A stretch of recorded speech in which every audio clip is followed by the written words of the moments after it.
Now discussion on condolence motion. Gaurava Deputy CM garu.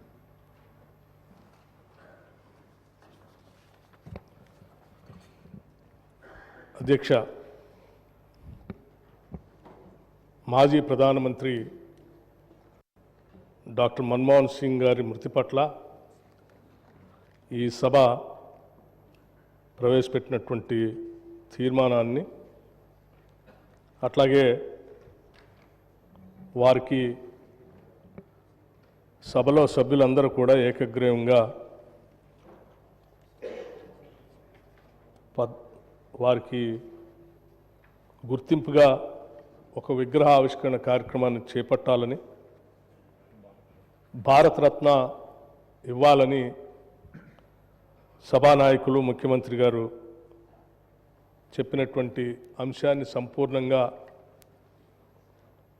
మద్దతు ఇస్తూ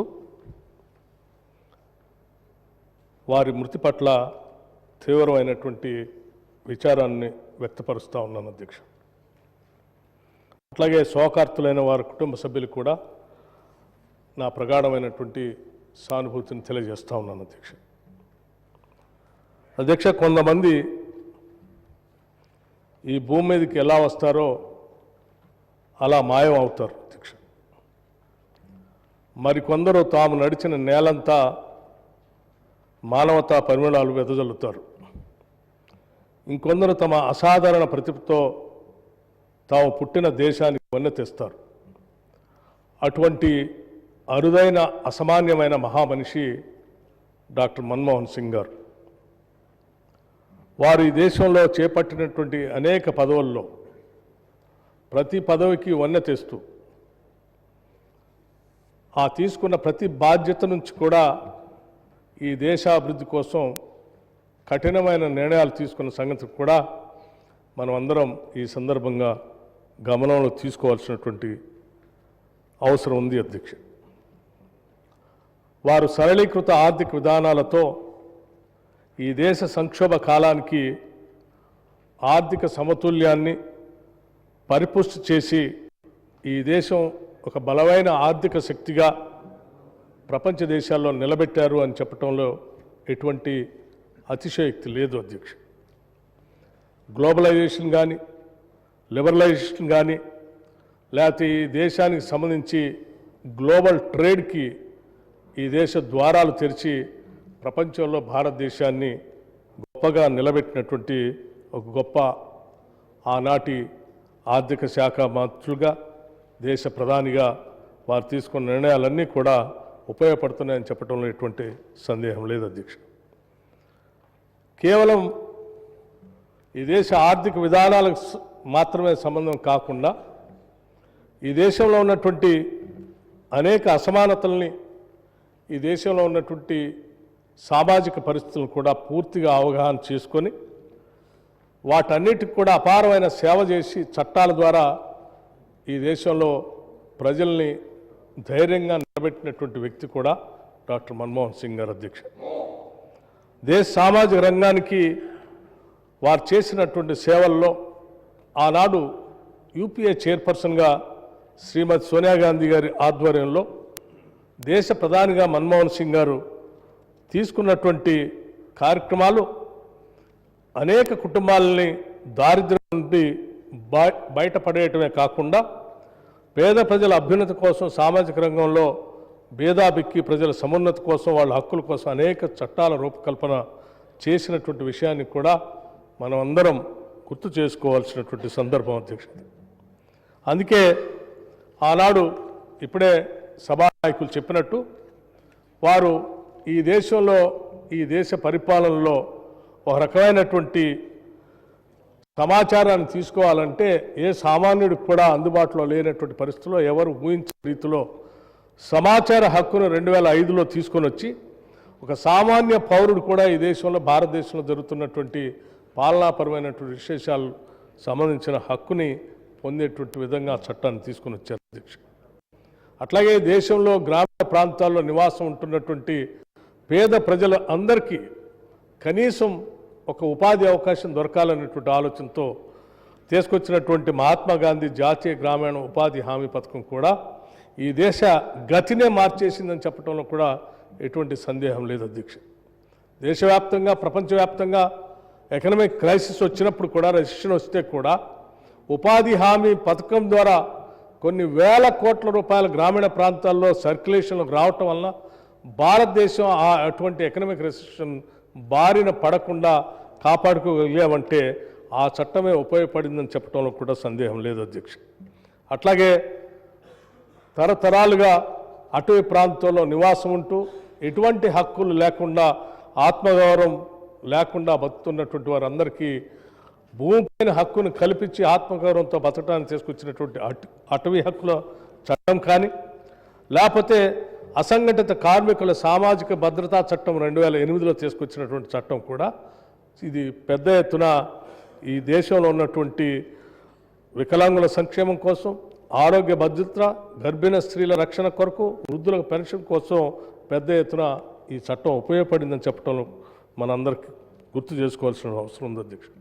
అట్లాగే ఆహార భద్రతా చట్టం, ప్రతి ఒక్కరికి ఆహారం దొరకాలని చెప్పి అది ఒక హక్కుగా ఈ దేశంలో చట్టాన్ని తీసుకొని వచ్చినటువంటి గొప్ప ప్రధానమంత్రిగా మనం అందరం గుర్తు చేసుకున్నటువంటి అంశం అధ్యక్ష. అట్లాగే స్ట్రీట్ వెండర్స్ గురించి కూడా ఈ దేశంలో ఆలోచన చేసి పెద్ద ఎత్తున గ్రామీణ ప్రాంతాల్లో క్రయ విక్రయాలు జరిపే వ్యాపారుల రక్షణ కోసం, వాళ్ళ జీవన ప్రమాణాలు పెంచడం కోసం తీసుకొచ్చినటువంటి ఈ చట్టం కూడా ఈ దేశ ఆర్థిక విధానాన్ని, గతిని కూడా కింది స్థాయిలో పేదరికంలో ఉన్నటువంటి ప్రజలకి ఉపయోగపడిందని చెప్పటం మనం అందరం ఈరోజు దేశంలో గమనిస్తూ ఉన్నాం అధ్యక్ష. అట్లాగే 2013 భూసేకరణ చట్టం అధ్యక్ష. ఈ భూసేకరణ చట్టానికి సంబంధించి మనం ఎక్కడ భూమిపైన ఉన్నటువంటి ఒక ఎమోషనల్ బాండేజ్ని సంబంధించి బాధపడుతున్నటువంటి తరుణంలో దేశ ఆర్థిక అభివృద్ధి జరగాలి, రావాల్సిన పరిశ్రమలు రావాలి, ఇరిగేషన్ ప్రాజెక్టులు రావాలి. అట్లాగే భూమిపైన అనాదిగా హక్కులు పొందినటువంటి వాళ్ళు కూడా నష్టపోకుండా ఉండటం కోసం కావాల్సిన రీతిలో పెద్ద ఎత్తున అనేక మార్పులు తీసుకొచ్చి వాళ్ళు కూడా బాధపడకుండా ఉండే విధంగా తీసుకొచ్చిన ఈ చట్టం నిజంగా ఒక రివల్యూషనరీ చట్టం అని చెప్పి ఈ దేశంలో ఆనాడు ప్రగతిశీల భావాలు కలిగినటువంటి వాళ్ళందరూ కూడా దీన్ని శ్లాఘించినటువంటి విషయం కూడా మనందరికీ తెలిసింది. అట్లాగే అధ్యక్ష, ఈ దేశంలో అమానమైనటువంటి మాన్యువల్ స్కావెంజింగ్ చట్టం, ఇది తరతరాలుగా వస్తున్నటువంటి ఈ స్కావెంజింగ్ విధానాన్ని పూర్తిగా రద్దు చేస్తూ దీనికి సంబంధించి 2013లో తీసుకొచ్చినటువంటి చట్టం, ఆ చట్టంలో వాళ్ళందరికీ పునరావాసం కల్పించేటువంటి విధానం ఆనాటి ప్రధాని మన్మోహన్ సింగ్ గారికి ఈ దేశంలో అత్యంత వెనుకబడి అమానమైనటువంటి స్కామింగ్ విధానంలో ఉన్నటువంటి ప్రజల యొక్క మనోగతాన్ని కూడా అర్థం చేసుకుని వాళ్ళ జీవితాల్లో కూడా మార్పు రావాలని తీసుకొచ్చినటువంటి ఈ చట్టం నిజంగా ఈ దేశ గౌరవాన్నే ప్రపంచ దేశాల్లో పెద్ద ఎత్తున పెంచింది అధ్యక్ష. అట్లాగే ఇటువంటి అనేక రకాలైనటువంటి చట్టాలతో పాటు ఈ దేశంలో ఉన్నటువంటి ప్రజల యొక్క ఆలోచనలకు అనుగుణంగా ఒక ప్రధానమంత్రిగా, ఒక సామాన్యుడిగా ఈ దేశంలో వారు అందించినటువంటి పాలన, ఈ దేశంలో పాలన చేసే అందరికి కూడా ఇది ఒక రకమైనటువంటి ఇన్స్పిరేషన్. అట్లాగే వారి మార్గం అందరికీ అనుసరించదగినటువంటి విషయంగా ఈరోజు రాజకీయాల్లో ఉన్నటువంటి అందరూ కూడా గమనించాలి అధ్యక్ష.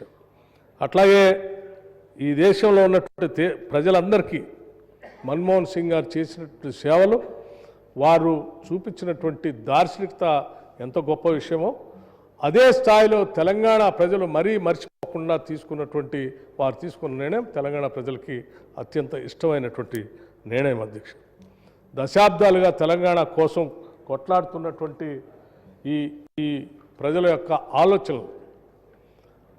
ఆలోచనలందరినీ నిజం చేయటం కోసం ఆ సభలో సంపూర్ణమైనటువంటి మెజార్టీ లేకపోయినప్పటికీ ఆనాటి యూపీఏ చైర్పర్సన్ గారు సోనియా గాంధీ గారు వారు కలిసి మాట్లాడుకొని మిగతా విపక్షాలందరినీ కూడా ఒప్పించి ఆ చట్టాన్ని రెండు సభల్లో కూడా పాస్ చేపించి తెలంగాణ ప్రజల కళని నిజం చేసినటువంటి ఒక గొప్ప ప్రధాని మన్మోహన్ సింగ్ గారు అధ్యక్ష.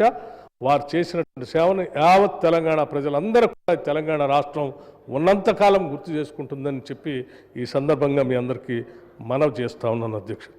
అట్లాగే దేశంలో రైతుల పక్షాన పెద్ద ఎత్తున ఆలోచన చేసి ఈ దేశంలో రైతులు పెట్టుబడి కోసం వారు తీసుకున్నటువంటి రుణాలు భారమై అవి కట్టలేక డెట్ ట్రాప్లో పడుతున్నటువంటి పరిస్థితిని అర్థం చేసుకొని దేశవ్యాప్తంగా మొట్టమొదటిసారి రైతులు తీసుకున్నటువంటి రుణాన్ని మాఫీ చేసినటువంటి మొట్టమొదటి ప్రధాని కూడా డాక్టర్ మన్మోహన్ సింగ్ గారు.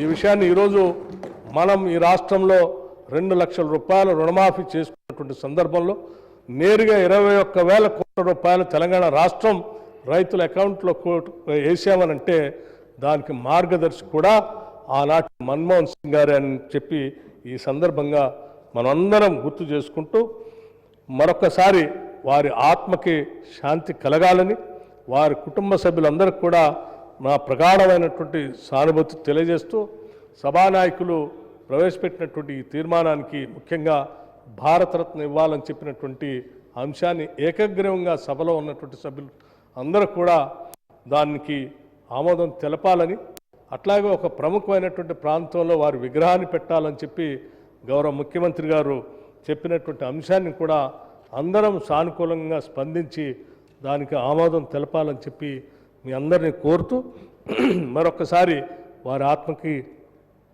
శాంతి కలగాలని, అటువంటి నాయకులు భారతదేశంలో పుట్టినందుకు మనం అందరం గర్విస్తూ ఈ దేశానికి వారు ప్రధానమంత్రిగా చేసి ఈ దేశాన్ని ఆర్థికంగా సామాజికంగా ప్రపంచ దేశాల్లో నిలబెట్టే విధంగా వారు చేసినటువంటి విధానాలన్నీ కూడా మనకు ఆదర్శంగా తీసుకొని ముందుకు పోదామని తెలియజేస్తూ నేను ముగిస్తా ఉన్నాను అధ్యక్ష. ధన్యవాదాలు.